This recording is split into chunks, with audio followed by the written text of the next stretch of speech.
Hi there, this is Chuck, and welcome to my very first YouTube video. I thought the best way to start this would be something kind of relevant currently. And for me, that would be this being the month of October, and perhaps the scariest year I've ever been a part of in my entire life. Why not talk about horror? Specifically, 80s horror. Someone who grew up in the 80s, that is a very nostalgic time for a lot of us. It's a great decade for so many reasons, but specifically for the horror genre. It was something very special about the horror film of the 1980s. I mean, there's so many great decades prior to that, of course. Obviously, the 30s and 40s, the Universal classic monsters. You've got between the 50s with the atomic age and the giant bugs and whatnot, the invaders from space, those kind of things. You go into the 70s, you've got the era of the savage cinema, which is the very gritty, brutal, violent, uh, realistic, almost cringeworthy horror stuff like Texas Chainsaw Massacre, Last House on the Left, and then the birth of the exploitation. Well, not really the birth of it, but a big majority that was the exploitation films. Like 42nd Street, all those kind of grindhouses, those kind of films. You get in the 80s, and much like the decade of excess that it was, the horror film kind of becomes that way too. It starts off a little grim and gritty, but it becomes over the top with the blood is excessive, the kill count is high, the gore is free flowing. The naked breasts are plentiful, but it's much like I said, much like the decade of excess. The horror film was the same way, and it gave birth to so many iconic horror franchises. Obviously, Friday the 13th, Nightmare on Elm Street. Halloween started in the 70s, but it picked back up in mid 80s or late 80s actually. So your three big ones, but you've got so many other great horror films, and franchises and things that popped around. It was such a good time. Plus, you had the rise of Stephen King as an author, which a lot of his films went into horror, were made into horror films for varying degrees of success. The makeup effects artists became very popular. A lot of films were known more for their special effects than for the films, the actual kind of the film themselves. And, the practical effect was such a big part of the 1980s. And, now everything's kind of more CGI. It's kind of a lost thing, but those practical effects that were done then were created still hold up very well to this day in most cases. And there's a few that are probably, not so good, but still, it's in camera. It looks really good. It's there. It's physical. You can touch it almost. So that being said, what I'll talk about now is a little documentary that was released last year, early last year, I believe it was. Actually, it might have came out around 2018, late 2018. But anyways, it was a Kickstarter project, a little something called In Search of Darkness. And there's that. Can you see it right there? This, well, like I said, it was a Kickstarter project that was launched from Creator VC is what's listed as here.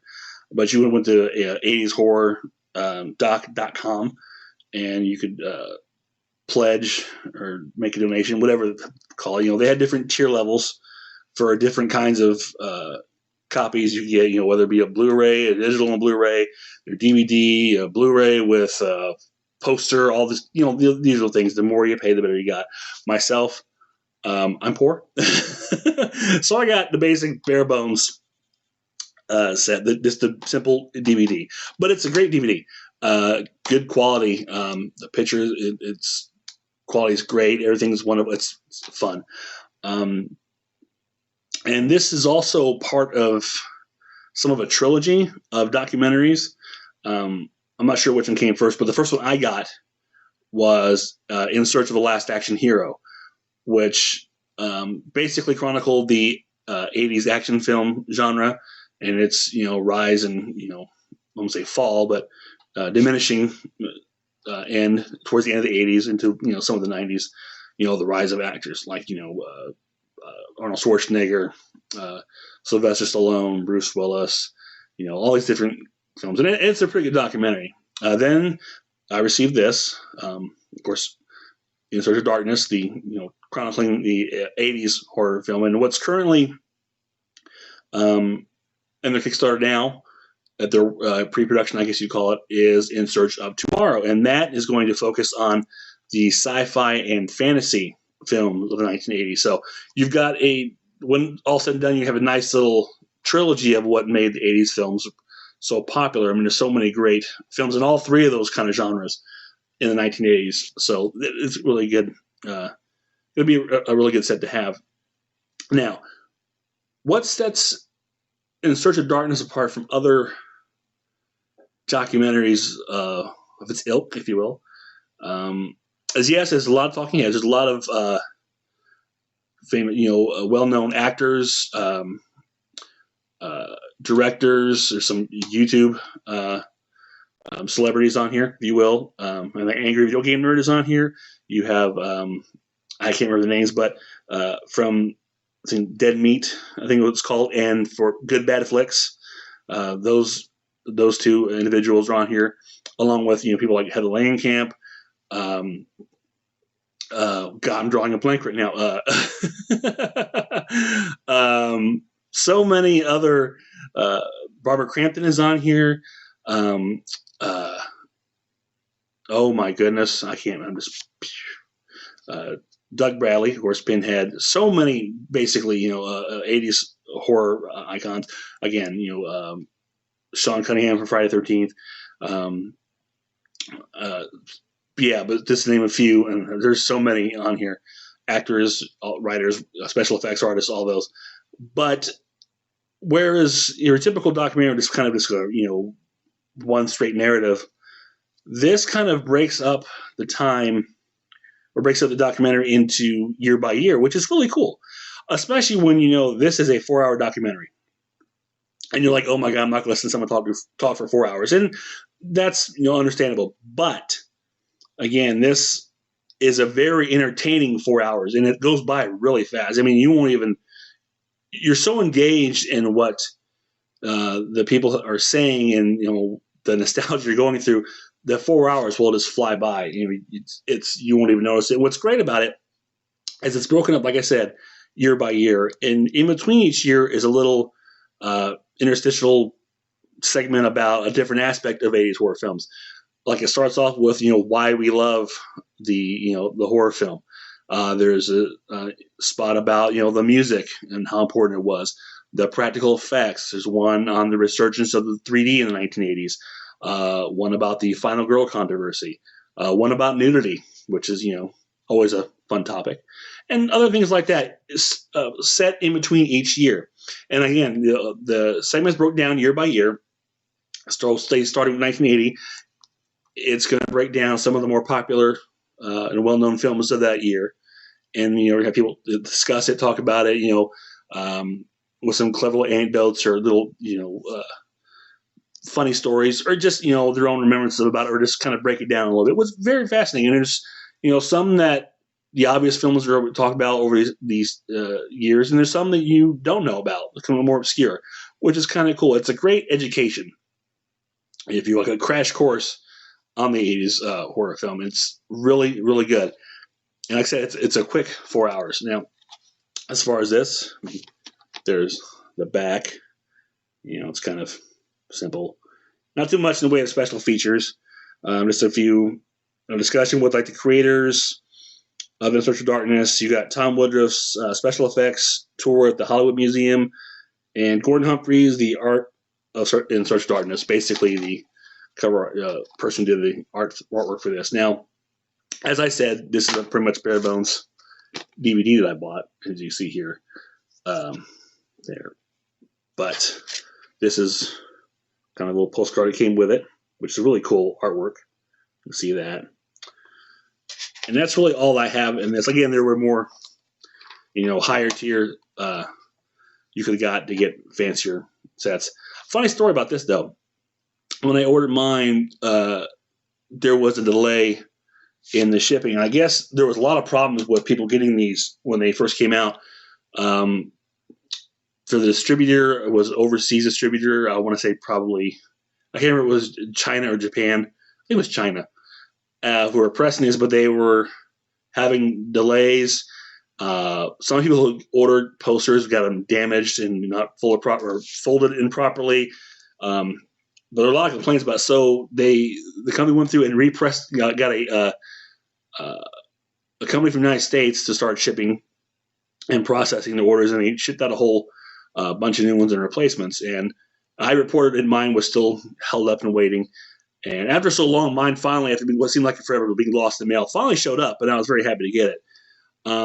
Fast forward to probably a month after that, I had forgotten about it. I got an email saying that my replacement was on its way. And so, needless to say, I got a second copy of this. And what's even cooler is now that I get a second copy of the DVD and the postcard inside, they sent me a poster to go with it. So I have 2 copies of this. That's kind of cool. Now, as cool as this is, I think there's even, you can have something that's somewhat of a companion piece that could go with this.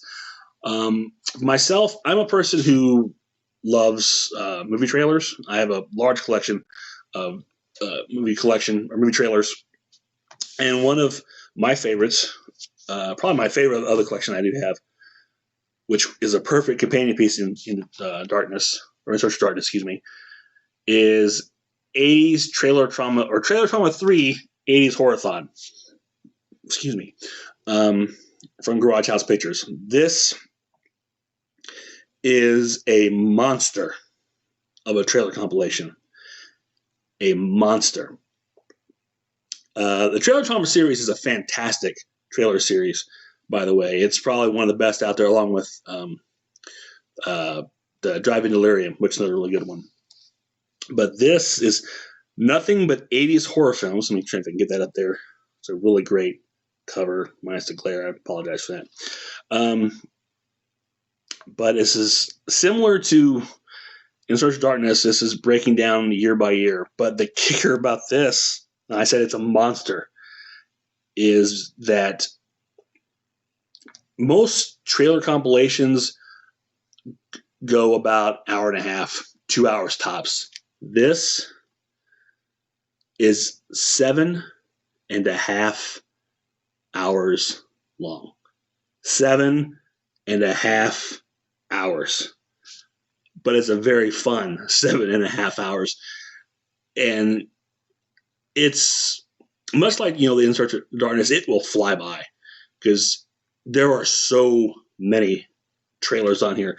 I think it's over 250, I think they said, trailers on here, which is just astounding. With over 250 trailers. Astounding. And these are all high quality. I think a lot of them were scanned, 4K scans, they said, but this is just amazing. They're broken down, not really broken down. It plays all one continuous trailer, but they're all separated, individually year by year by year. And let's see, here's slips falling out. 2-disc set.